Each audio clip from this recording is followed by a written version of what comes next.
Hello, this is Stuart from Hear Me See Me podcast, and today I've got he's already got me all nostalgic because he's a Scotsman. He's got a military background, and we've had a little chat, and he just reminds me of my dad talking to me about his military stories and things. So he's already got me going. Today I'm talking to Paul Boggie, and he's the author of Heroin. How are you today, sir? Hello, Stuart. Thanks for chatting with me today. I'm going to go straight in, mate. It's a fascinating story, and you need to start at the beginning. So, tell me about the story behind the book. Yeah, so I'm from Edinburgh, as some of you may or may not know, with the Scottish accent. Yeah, so I'm Edinburgh born. My mum had four boys, had a good upbringing. My parents were strict. We knew the difference between right and wrong very early on. Sort of a normal upbringing. I was in a gang from a very early age. And the way that comes about is that everybody at school, all the lads at school, off at night time, we're all staying in the same council estate. So at night time, we go out and we're playing football. And then we start smashing windows, then we start lighting fires, then we start being unruly within the community and stuff. And it's a gang. You know, that's what it was. There was drugs on the scene very early on, a lot of alcohol. The age varied within the gang. So, I'm at primary school, and there's some members of the gang that are 18, 19. Right. They can go to the off license and buy bottles of Buckfast and Mad Dog 2020, and they can bring it and sit and drink it, and we're in around about that, having little sips here and there and stuff. But, I generally never liked alcohol anyway. Cannabis was the same. These sorts of things were always on the scene. So, my childhood was very eventful. There was lots of things going on. I was a bit of an arsonist. I always had a box of matches in my pocket. I just liked lighting fires. If there was a bin with paper towels in it, I wouldn't think anything about lighting a match and putting the bin on fire. So that was sort of what I was like. And then as life goes on and we're all growing up, the crime sort of gets a little bit worse because we're getting a little bit older. And then dabbling with drugs and alcohol, they're on the scene. But to be honest, I don't like the feeling that I get when I drink alcohol. I'm not myself, and I didn't like that as a young boy when all my friends were drinking. I remember sitting with my cans of Tennent's Lager, right? And we would go to the off license and we'd get the older guys to buy us 6 cans of lager each. And my friends would all be sitting around in the grass drinking these cans of lager, thinking that they're Billy Big Balls, right? As you do. And we'd all be lying there and I'm sitting drinking this. I didn't like it, but I don't want my friends to see that I'm not liking it. So I'm drinking it. It's like, right, I'm going for a piss. I take my can of Tennent's with me for my piss.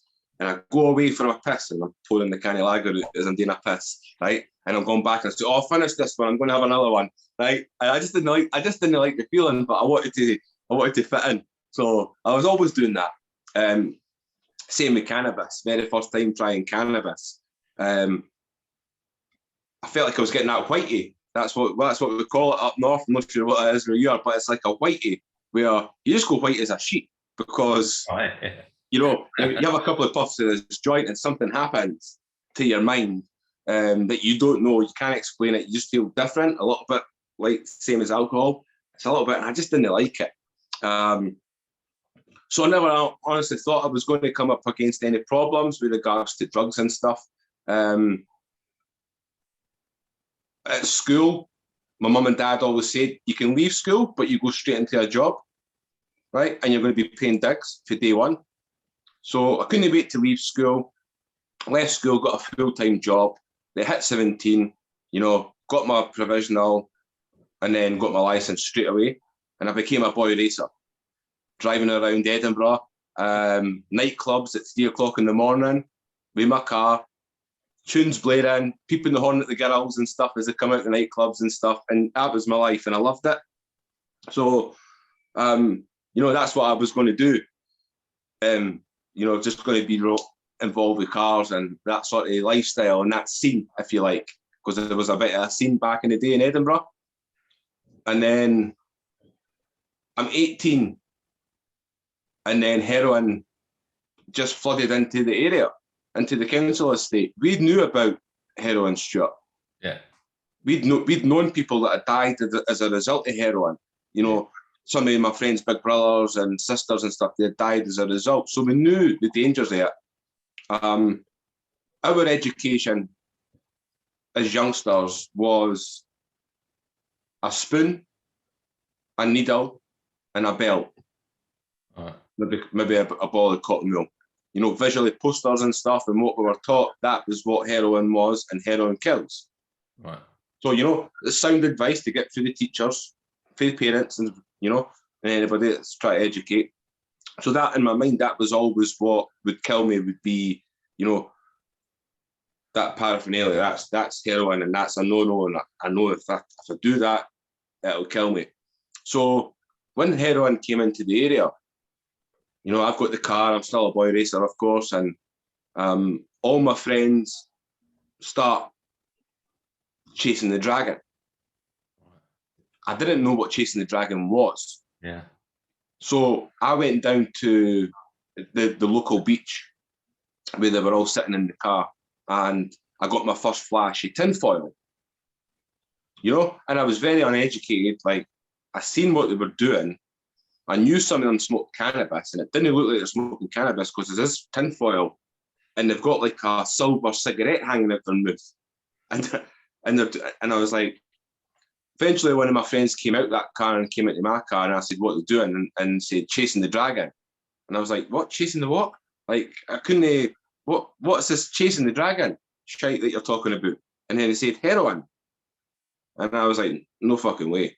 Like, you know, these people, my friends and stuff, they had good parents, strict parents, had good upbringings similar to myself.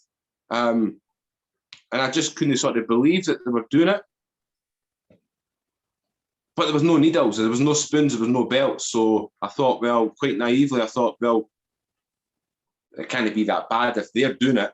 And I can't see any of these needles and stuff. So, you know, initially I'm thinking, well, I'm not doing it. But it can't be that bad if they're only smoking it.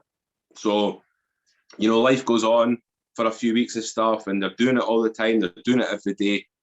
I have an argument with my mum about, I think it was about car insurance for my car, because I had a black Escort XR3 1984. This thing was minted, right? It was amazing. Now, I think I had an argument with my mum. I had one of them as well. Black XR3, yeah. Love it. That's a lovely car. That was an expensive argument, isn't it? That one, if you think about it. Yeah, it wasn't the cost of the car, mate. It was the insurance, because you know, they're trying to price me off the road, and I was working, and I was like, Mum, I'm working, and she's like, well, you're paying for it yourself. And a big argument broke out. Yeah. And I left really, really angry, slammed the door, jumped in the car, wheel span. Wheel span away from the family house. I made out at the beach where I knew my friends were. I knew they were taking heroin. And every day up until that point, Boggie, try it. Boggie, try it. And I'm like, it smells disgusting. Like, the appeal's not there. My friends had already started to distance themselves from me because I wasn't participating. And I didn't like that. I wanted to fit in. I've always wanted to fit in my whole life. For a young boy, all the way through childhood. I've always wanted to fit in, Stuart, and it was no different when I was 18, and they were starting to distance themselves from me, and I thought, I don't like this. I'm not trying heroin, but I didn't like it. And then that one day, angry, I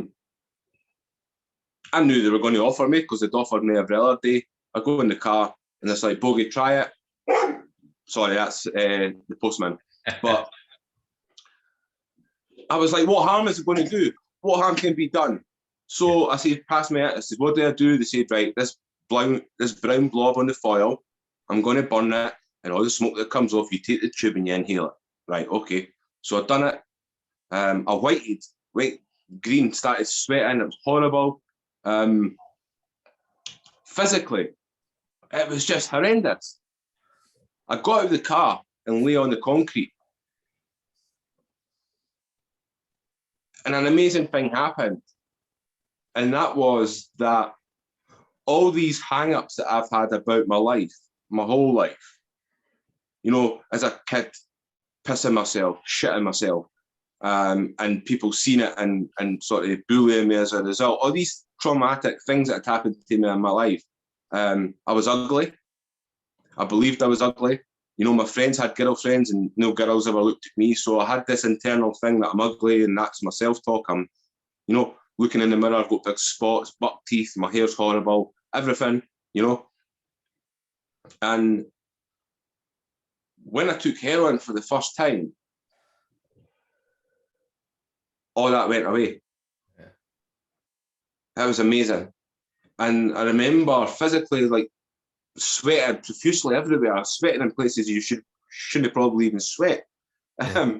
And I was just lying on that concrete looking up. And I was just thinking, I was just in my own little world, my own little bubble. And it was amazing to not be sort of focusing on these things, this feeling of wanting to fit in. I didn't care at that point on heroin. What anybody thought about me, about girls calling me ugly, didn't care. About me pissing and shitting myself, I didn't care. I didn't care about anything. I cared about here and now, and that was lying on the concrete, just in my own little world. You know, and unfortunately, I went back this, you know, the second day and the third day and the fourth day, still pretty naive in the fact that there's still no belts, there's still no spoons. No. So I'm not going to get addicted. Nobody's going to get addicted. And the harsh reality was that all of us were going to get addicted. Some of them died. And those that I was taking drugs with back in are still smoking heroin and taking drugs to this day.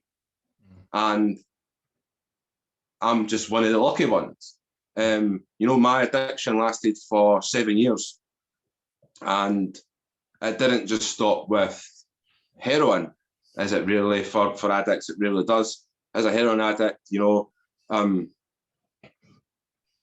once I realised that I'm an addict, because I'm in denial for a lot of it, when I realise when I can't get heroin and I'm feeling this cold turkey, and I realise, then I get the heroin and I feel how amazing it is when I take the heroin, physically and mentally, everything's just amazing again. I realise I'm an addict. I sort of give up on life. I think heroin addicts die. So I've signed my own death warrant by becoming an addict. What an arsehole you are. What have you done? Try and hide it as much as you can to your family. Didn't let them know. But you're going to be in shit state for what you've done. And then other drugs come out. And I'm in that frame of mind where crack.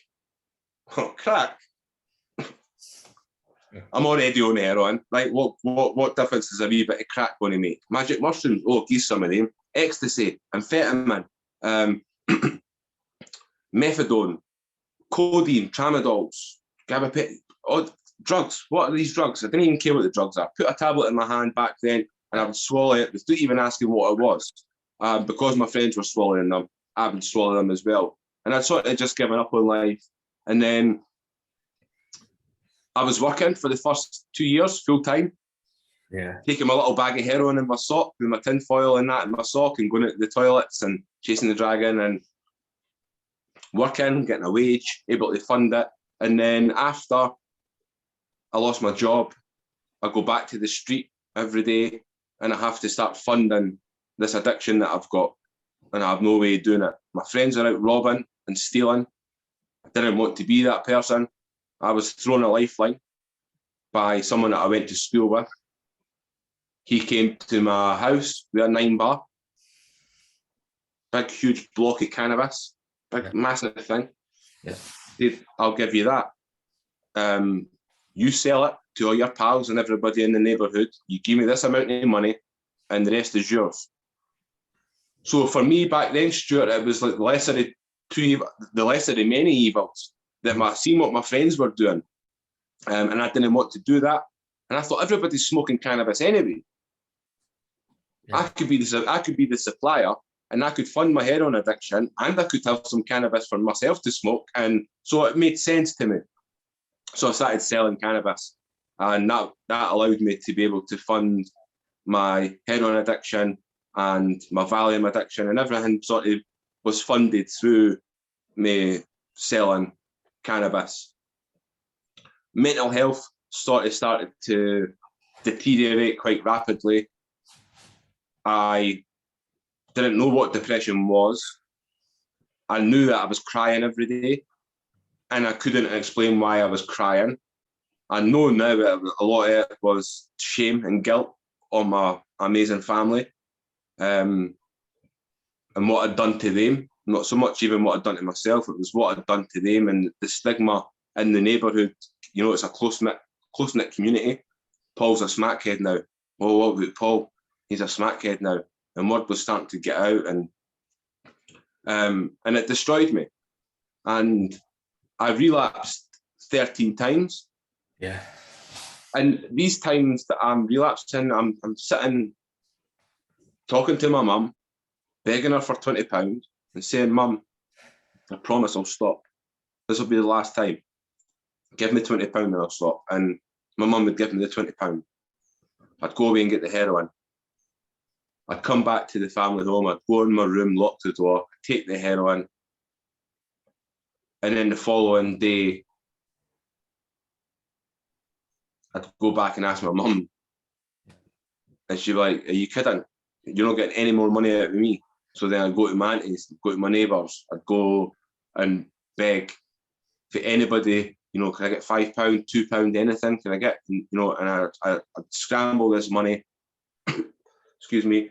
I scramble this money to get this £20. And then in my mind, I'm so ashamed that the night before I'm sitting crying with my mum. My mum's crying, I'm crying, I'm promising her through my heart, and I meant it, Stuart. Genuinely, I meant it, that I'm going to stop.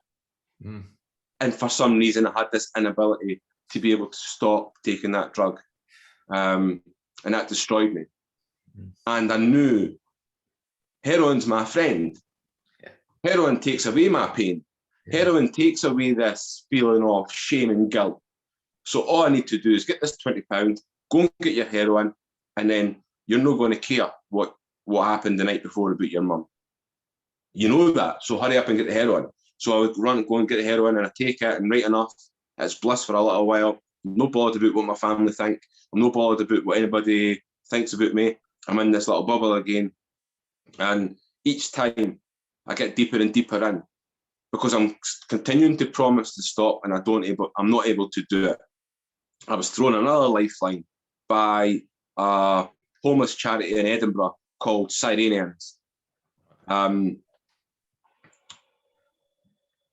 I got accepted onto that 4-week course, and on the 4th week of that course, we got taught about the mind, and we got taught about the power of the mind. I thought it was all bullshit.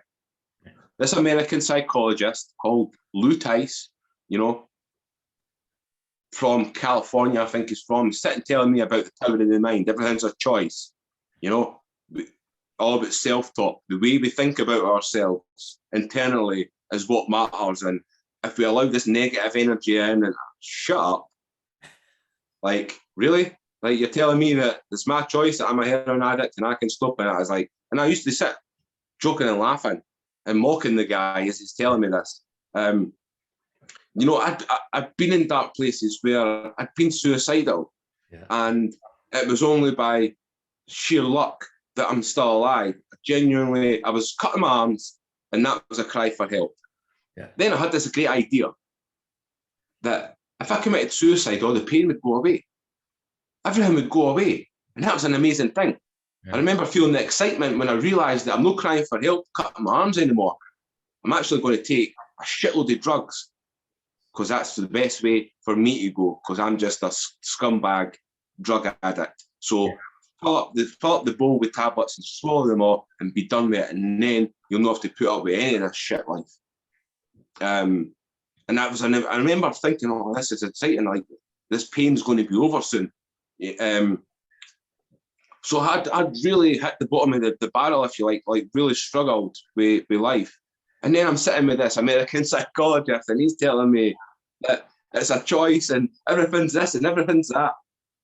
I never took on board what he said straight away. I went back to the street and I went back to the drugs. And on the 14th of May, 18 years ago, I'll be 18 years off heroin. Now, the way that I done that was, that morning I woke up, I'm under 8 stone, I'd had heroin the night before, I had all my tablets and all my methadone and drugs on the table that I would take, and I had a fireplace, I had a big, huge mirror above the fireplace. I lived alone in my flat in Edinburgh, and I woke up on that morning 18 years ago, almost, and something was different. I didn't know what it was. I had no idea what it was. I just knew something was different. In my heart, I'd felt that I wanted to not be a heroin addict for all this time, you know, all these relapses, and nothing had worked.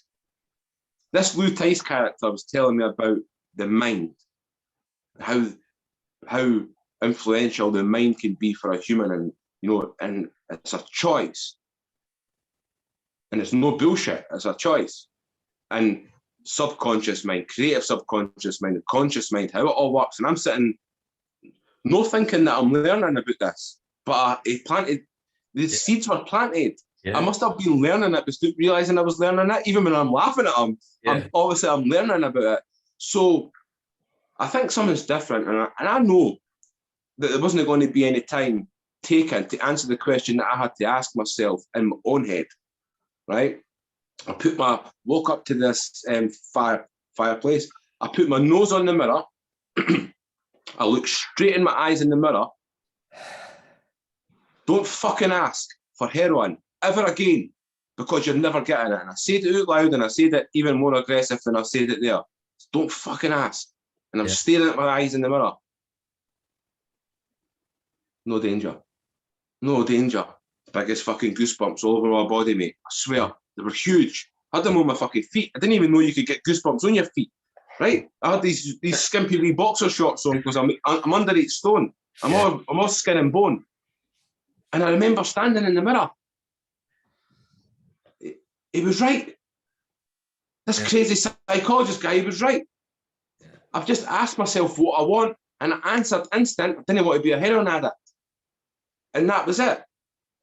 And I knew for that moment, as strange as that will sound to a lot of people, I knew instantly from that moment, that morning, I will never touch heroin till the day I die. You know, folks say, oh, you can't say that, Paul, because you never know, right? You never know. Relapse can happen any time. Well, I'm 18 years in, and I've never came close to relapse even once. Not even once have I came close to a relapse over those 18 years. And I've been through some shit in my life, which we'll maybe touch on in a bit, right? That people say, oh, I'm surprised you never went back on the smack. I've never even thought about it. I took the option away of ever taking heroin again. In my mind, that morning in that mirror. You know, and it was an amazing thing, because cold turkey hasn't set in. I know it's in the pipeline. I can feel it coming. You know, the sweats and the anxiety and the shivers and all that shit that goes with it. I knew I had this physical cold turkey stage to go through. Yeah. But in my mind, my life's no longer over. My imminent death is no longer there. That thought, I'm just waiting. I'm going to die soon. I didn't know when, didn't know where. Didn't have that thought anymore. I start thinking, a dream. Instantly, this is crazy, right? So the first thing that I sort of think about is my car. Because by this point, I've lost the car, I've lost my license and all that sort of stuff. I'm wanting to walk everywhere and get the bus everywhere. And I'm sitting there in that morning and I'm thinking, I can get a car, right? Get off the drugs, get a job, get a car, then I can build the relationships with my family. You know, I can go on and I can find something else to do with life. And that took over my headspace, my mind, my thought process. And yeah, cold turkey is shit. It's horrible, horrific for everyone. And I went through it. But it was just easier than all the other times before, because I understood that that control that I'm looking for the government and my friends and my family to provide me to stop the drugs and to give me the knowledge to stop taking these drugs. All along, I had the knowledge. Yeah. And it all came from my mind. Yeah. I just had to tap into it and realize that I'm in control, you know? And I'd done that. And then it was like, right. So I go through that. I start eating. I start putting the weight on. I start filling out again. Everybody's starting to notice. I start Forrest Gumping it round Edinburgh, running everywhere. You know, I've got the headphones in. And I'm just running everywhere, right? When I'm angry, when I'm sad, when I'm anxious, and I normally go to my friend who's heroin. I've now got a pair of running trainers there in the house. So whenever it didn't matter what day or time of night it was, when I was starting to feel this draw towards being that sort of negative mindset and stuff, running trainers on, and I would go out. Yeah. And when I come back, I'd be like, that's amazing. I didn't want drugs. I didn't feel like I want drugs now. I feel happy. I feel, I just feel different. So I didn't know then, but the fitness side had become a new addiction. Yeah. That I was just running everywhere, Forrest Gumping it everywhere, absolutely everywhere. And then I do get a job, yeah, get a car, get my life back on track, get into recovery, and everything's going along. I'm driving a forklift for a supermarket. I'm on my lunch break and flicking through. Army be the best. I'm almost 30, right? I'm coming up to my 30th birthday, and I'm thinking my time to ever be a soldier's been and gone because the cut-off point's 27. Little did I know 6 months prior they changed it to 32. I didn't know. Right, yeah. Destiny, Stuart. Must have been destiny, right? So I finished my shift driving the forklift, and I'm out in Edinburgh one day, Army recruitment office. Didn't even know to this day what made me go in because I still believed that I was too old. So I went in, corporal behind the desk, sit down. There, young laddie, shirt and ties in with this pipe major of the Scots Guard sitting in his office, right? And then he leaves and he says, right, that's you, Paul. So I go in. Back then, I never said sir because that wasn't a done thing. But for me, I didn't know that, right? I do now. But so I went in, hello. He says, how old are you?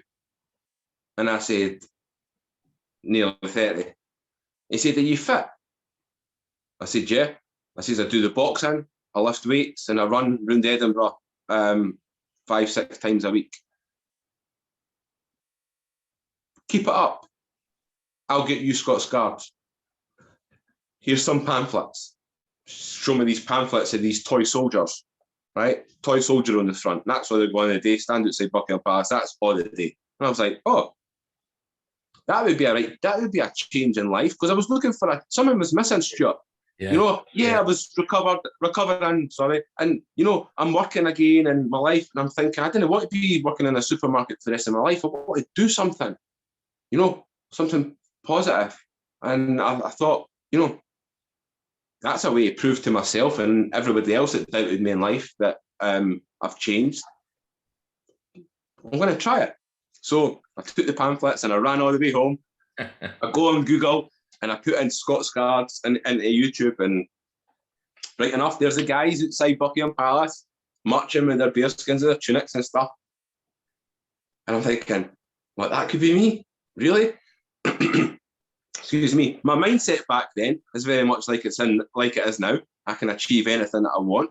So I was like, yeah, let's do it. So I keep watching the video.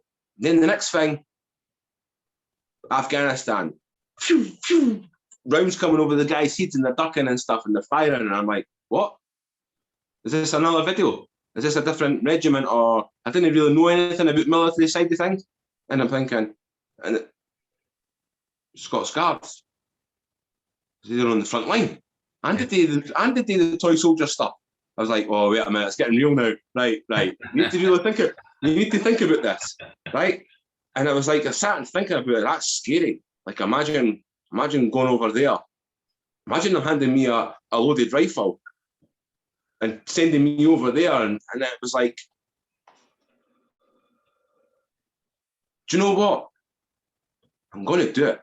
I'm going to try my hardest, and I'm going to commit to it, and I'm going to see just how far into basic training I can get. Right?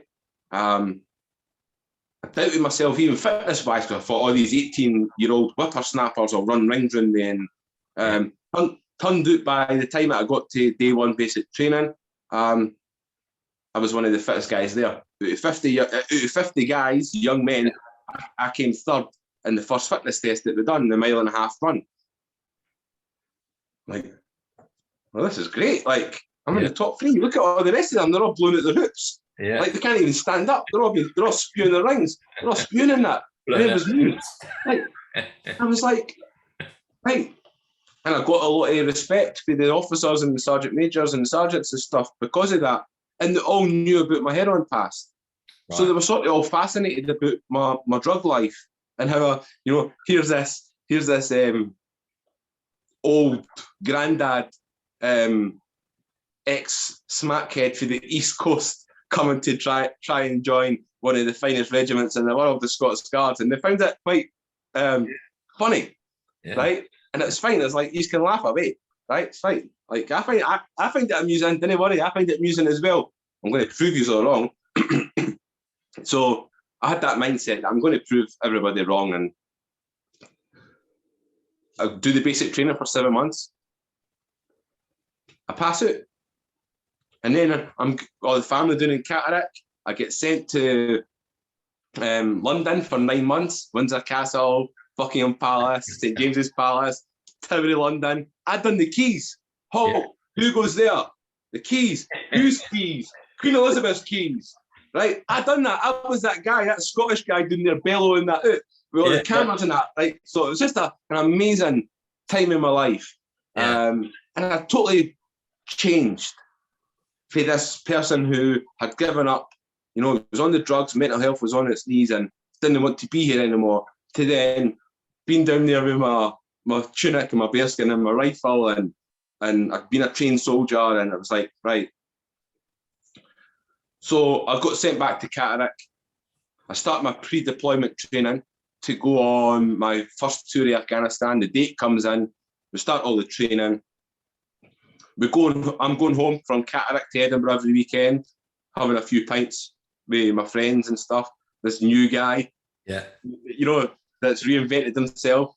All these people that spat on me and looked in their noses at me. I'm walking into the pub, right, built like a brick shithouse, this soldier, and it's like, wow, that's no Paul Boggie, is it? Like, it is. You're a soldier now. I am. Yeah. Okay. So it was like this amazing transformation. Driving back down to Catterick, my car had broken down, so I got a lift with my army friend. I'm in the front passenger seat. My Fijian friend is sitting behind me. They didn't wear seatbelts in Fiji. I'll just say that now, right? This is the excuse that I got. 70 miles an hour. Crashed the car. Past an autobahn on the way to Newcastle. I break my back. I crush my spine. I end up in a ditch and all smashed up. The driver walked away. Fijian never had his seatbelt on. What had happened, Stuart, was when we hit a boulder at the side of the road, that broke my back. We were still travelling at speed. Once we left the road, him and all his weight thrown into the back of my chair in the front seat, threw the chair forward, and that crushed my spine. Right. So they walked away, and I'm lying there. I get taken to Newcastle. I'm in there for 4 weeks, in hospital for 4 weeks, unstable. My back's unstable. I'm waiting for a brace specifically get made for me so I can get shipped back home. So I can get shipped back home. Still very much saying to the officers and stuff, I'm still going to Afghanistan with my pals, aren't I? And they're like, Boggie, just concentrate on your recovery. Just get better. But I'm still going, sir, aren't I? I'm still going. I'll get better. I'm going to get better. Yeah. Like, and I believe that in that 2 month period that I'm going to still make it. Right? It's just stupid to even think that was going to happen. But what happened from that day? I go back to the army, do all my rehabilitation. I get put in the stores, and then I get put dealing with maps, I'm a glorified tea Jenny making the officers cups of tea. What do you want to drink, sir? Tea or coffee? Coffee, Guardsman Bogey. Oh, there you go, sir. And that was my life. Can't do anything. Bogey can't do anything. He's got a duff back. You need to do it. They spoke about medical discharge. Didn't want to, but I've realised I'm not going to be able to soldier on and be with my friends and stuff. So we'll go for the medical discharge. From the day of the accident, the army doctors and the civilian doctors, spinal specialists, put me on codeine. Right. And tramadol. Right. It's in my military records. Yeah. Once upon a time, I was a heroin addict. Yeah. And a codeine addict. So I'm addicted to these drugs that they're just about to put me on. They say, Paul, we are apprehensive. We know about your drug pass. And I'm like, look, ma'am, I'm in a different place. I'm in my mind.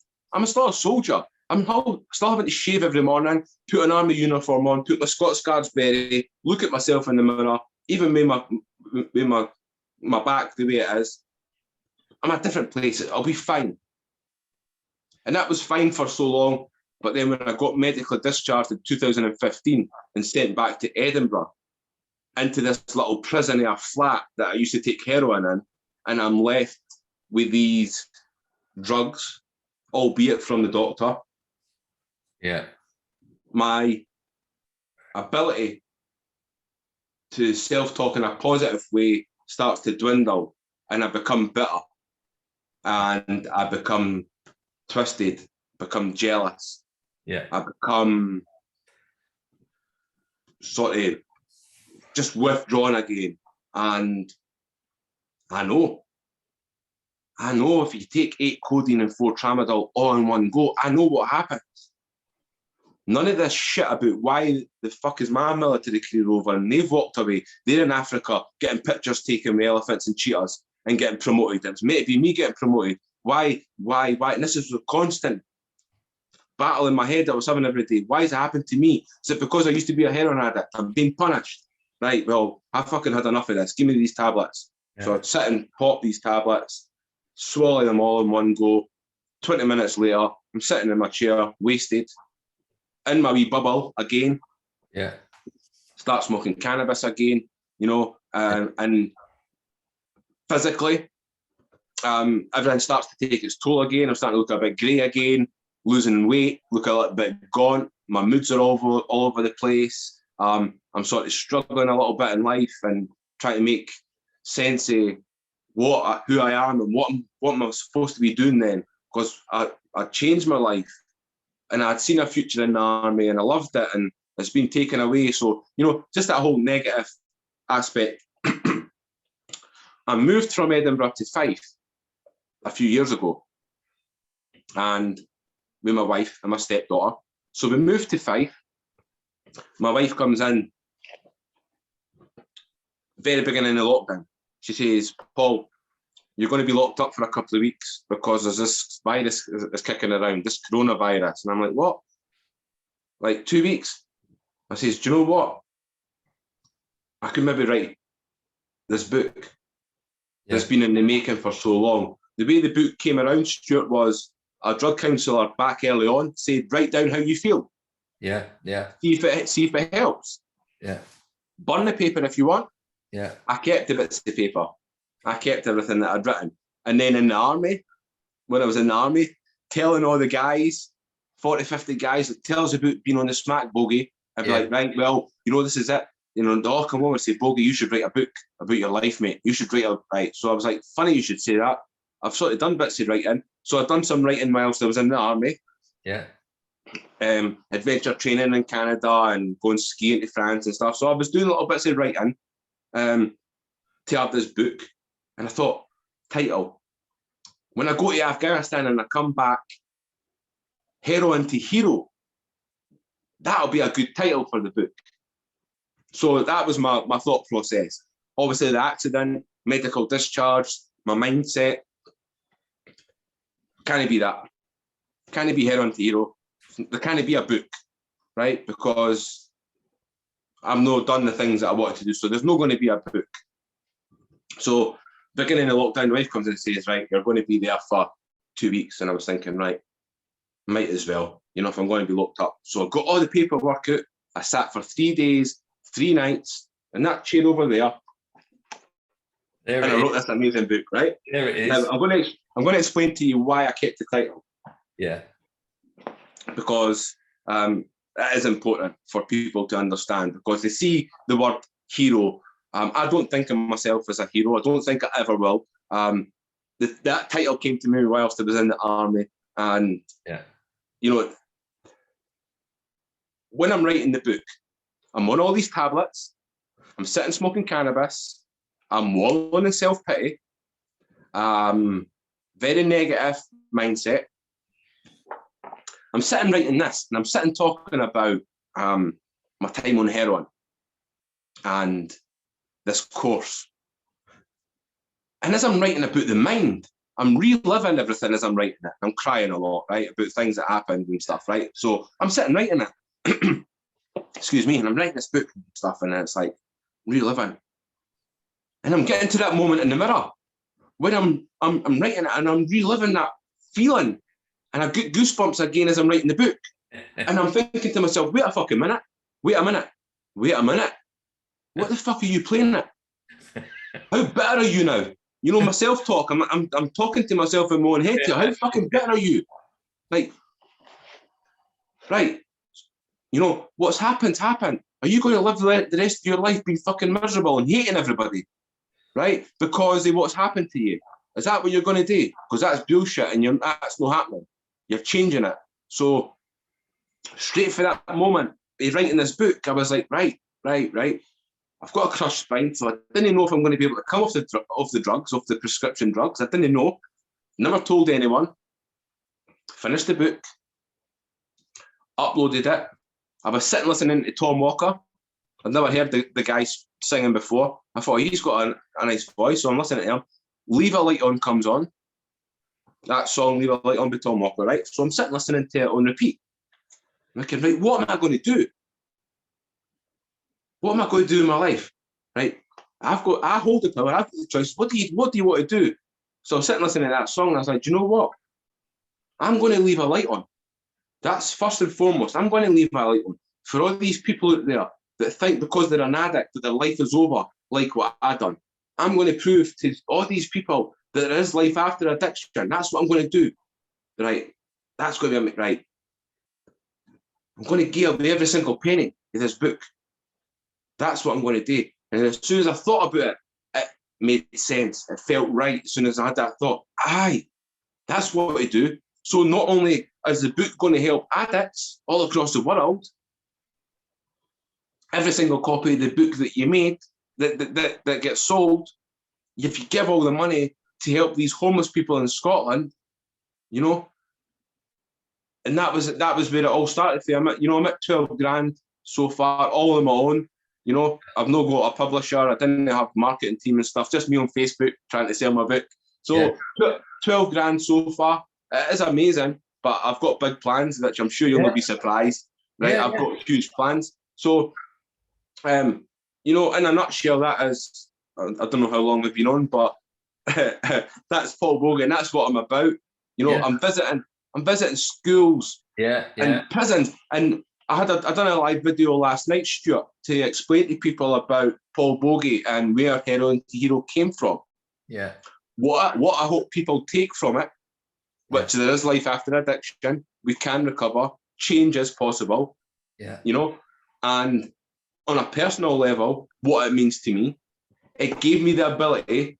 I'm over 2 years now, drug-free. I don't take paracetamol, take nothing. I sit here right now in front of you, chatting with you, in a lot of physical pain because my back is guffed, right? And I've still got a smile on my face. And that's through this re-engagement with my mind and the self-talk and thinking, right, you know, I can't do anything about my crushed spine, Stuart. So I'm not going to spend the rest of my life sort of wallowing in self-pity about this bad back that I've got. I'm just going to make the most of it. And that's my choice. So the things that I'm doing now, the visiting the schools, visiting the prisons, I've got the Edinburgh Play Fringe coming up, I've got a documentary making, I've got a second book on the way. All these things these thousands of hours I've done on Facebook, these podcasts that I've done all across the world, 44 of them, from Florida, the Bronx, New York, Ohio, done them everywhere. Essex. Essex, all across the UK, mate. All across the UK, Wales, and it's amazing, right? And all of that is only possible because of the book, because of what the book gave me on a personal level. Because when I'm writing about that time in the mirror and I'm re-educating myself, I'm relearning about that time and how I managed to break my heroin addiction and applied it to my life as I was sitting there wallowing in self-pity, and changed it again for a second time and managed to actually get off all the drugs, which was an absolute dream. I never thought it was possible, to be honest. And it is, and it was possible, and I'm 2 years now, and it's like, so everything positive that I'm doing, I thank this book, right? And I hope that other people that read the book, well, I know, because I get a lot of feedback, positive feedback. And it's just, sorry, I talk for Scotland. I know you. My turn. Yeah. Tell you why, it's been so hard all the way through to not pipe up, because I wanted to pipe up so many times because so many things resonated with me. And I'm going to go right the way back to when you said about that first hit of heroin. And when people think that alcoholism isn't as bad as heroin addiction, they're so wrong, because that I went cold when you explained that feeling. Unfortunately for me, my first thing of being drunk, getting served in a pub, and that feeling of what you got of not giving a fuck, making you feel 10 feet tall, all of that, I got that from drink. So drink had the same effect on me as that heroin did on you.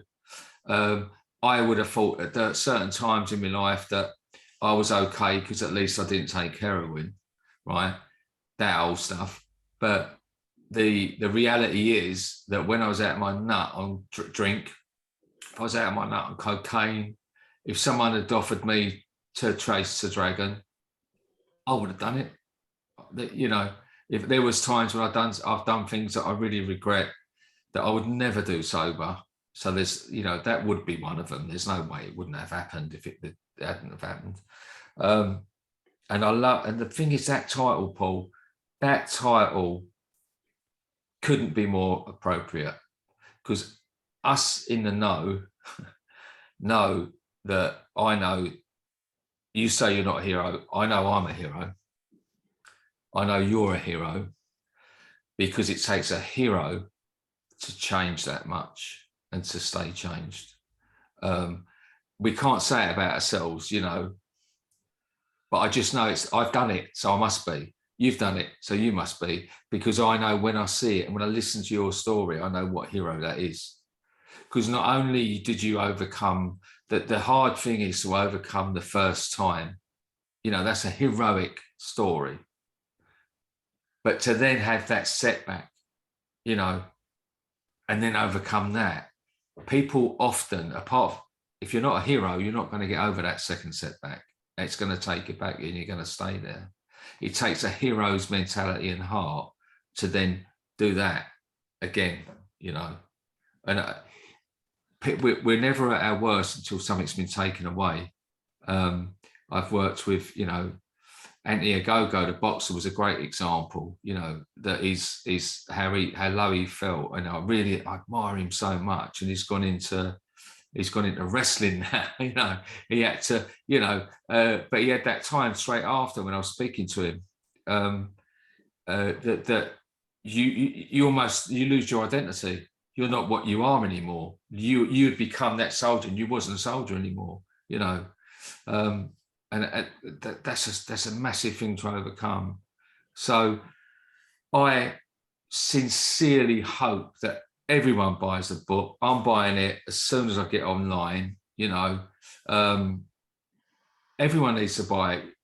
There will be a publisher. This is how this shit works. There will be a publisher at some point. Watch one of these. They will go, that's got to be published, and then everything else you do with your determination will succeed, mate. and the ones that don't, you'll move past them and you'll carry on. So Thank you. that's my bit. Yeah, and I appreciate that. You know, and that's, yeah, it'll be no surprise to you, I don't think, that I do believe that as well. Like, I do believe in destiny, and I believe that the shit that I went through in my life, I am now, it wasn't all for nothing. No, it never is. You know, it's like, if I can help give other people inspiration and hope to face their demons and change their lives in a positive way, then it's not for nothing. And it's a nice feeling. It's a nice feeling that I have in my mind every day now. You know, when I open my eyes, yeah, I mean, the physical side of it, you know, it's just one part of it. But my mindset now is just amazing. And it makes me smile every day. It makes me laugh every day. It makes me happy every day. And I just love it. It's just, I've had to learn patience. Yeah. Right? And it's been difficult because from day one, I've thought, right, you know, this book is, I'm going to raise £250,000 in the first 6 months. Yeah. Well, I believed it, right? Even without a publisher, I have no knowledge of anything, right? But I had this belief in myself, right? Come on, let's do it. And then it's been a bit a roller coaster on social media and stuff because I've struggled, excuse me. And then, you know, in recent months, probably the last year, things have really started to come good. Other people have started to see the benefit of my story, the benefit of me going to schools and prisons and trying to help. And other people are starting to come to me and see the benefit of me. You yourself reaching out to have me on your podcast. Yeah. You obviously believe in me to want to share my story. So I really do appreciate it. But I do, without sounding too big-headed, I genuinely do believe in myself. And that's a nice feeling for me, you know. As a recovering addict, it's a nice feeling to have that feeling of I'm doing good in this world. Yeah. You know? And that's I wanted just to do good. So I love it. Yeah, this is our new addiction, you know. And if people think that we're selfless when we do the things we do, we're not, because we get so much from it. Yeah, it's a win-win, isn't it? It's a win-win for all of us, for everyone. Yeah. Well, Paul, I'm so grateful that I saw your story. Instantly, I picked up. I thought, I've got to know this, and I've got to share this. So glad that I did. Got a lot, you know. You brought a smile on my face today, and it ain't been a great week, but you've really brought a smile on my face, and this is how this shit works, isn't it? So thanks for that. Yeah, incredible. And you know, everyone out there, buy the fucking book. Don't click like, click buy. Yeah. And what I'll say, just for anybody out there that is struggling financially or not sure if they're going to enjoy the book or not, when I was in the prison, I went into Perth prison and I got the inmates to amazingly read this. So there's an audio book. Right. If you've got Prime, I shouldn't say this, but it's free. Right. There you go. Shoot yourself in the foot. I'm always doing that. You know, I shouldn't say that, but the thing is, the essential bit is the money will come. The essential bit is the story. So the message has got to get out there. The rest of the stuff comes anyway. So I'm sure it will. But thank you so much for your time today.